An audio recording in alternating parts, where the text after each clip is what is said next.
11 attempted to address the problem of the accumulation of coal dust by making it a statutory offence not to remove the dust from a mine. A rather cavalier attitude to the law led directly to the disaster at the Universal mine in St Gened.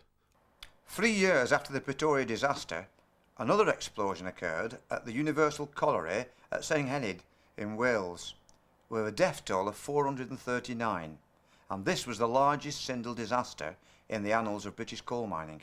In the words of RAS Redmayne, still Chief Inspector of Mines, "I have no doubt coal dust existed in dangerous quantities, that in this respect the mine was not in a satisfactory position. A breach of the Coal Mines Act seemed clearly to have been committed. It appears nothing was learned from the Pretoria disaster. It does seem to be true that history repeats itself. The district adjacent to the explosion at the Universal mine in St Gened was called Pretoria." Coal mining today is only a shadow of its former self. Obviously, with the advent of nuclear fuel, the demand for coal is not as great. Mining in Britain is now almost entirely concentrated on open cast extraction. This is more efficient, cost effective and a safer way of harvesting remaining coal reserves.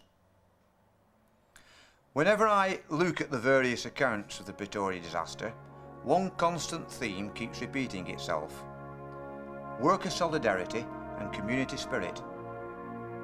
This theme is further reiterated whenever I talk to former miners about their working experiences.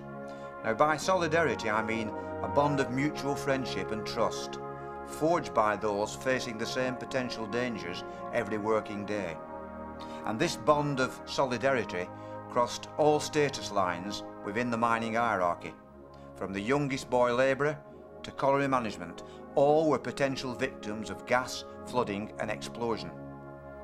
Now, these friendships forged down the mine were carried over into the communities in which miners and their families lived.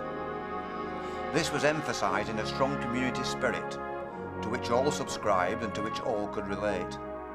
Sadly, with the closure of collieries like the Pretoria, local mining communities became fragmented as families relocated to other sources of employment in the area.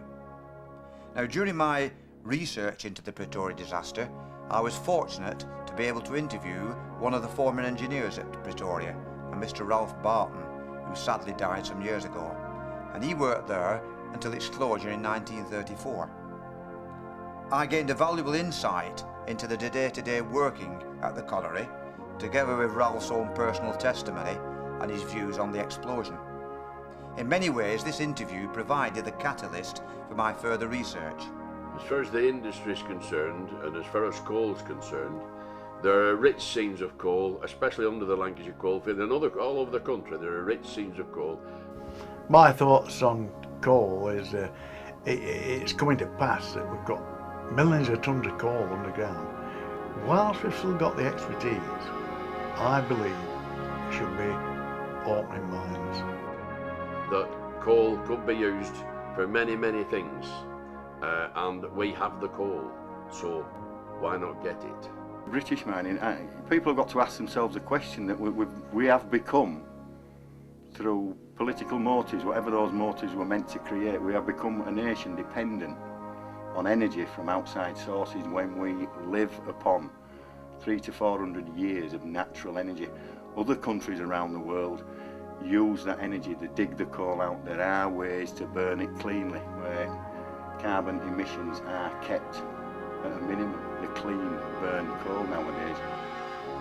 For whatever reasons, governments, prior to ones we've got at present, close the coal mines down. You've got to say it wasn't done for economic reasons or even for environmental reasons. It was done for revenge for the coal miners being a strong community and industry who always fought and strove to make sure that they got their fair share of the pie.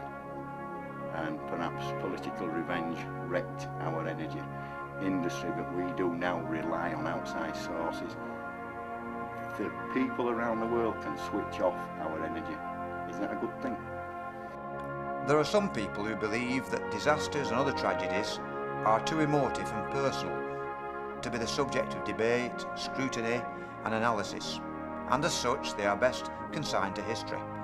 Now, as an historian, I find it very difficult to share this belief.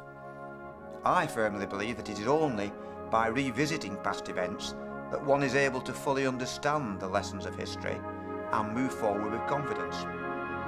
We owe it to future generations to preserve the legacy that history offers us and to bear testimony to those who have gone before. It is to the memory of those men and youths who lost their lives in the Pretoria disaster that this film is dedicated.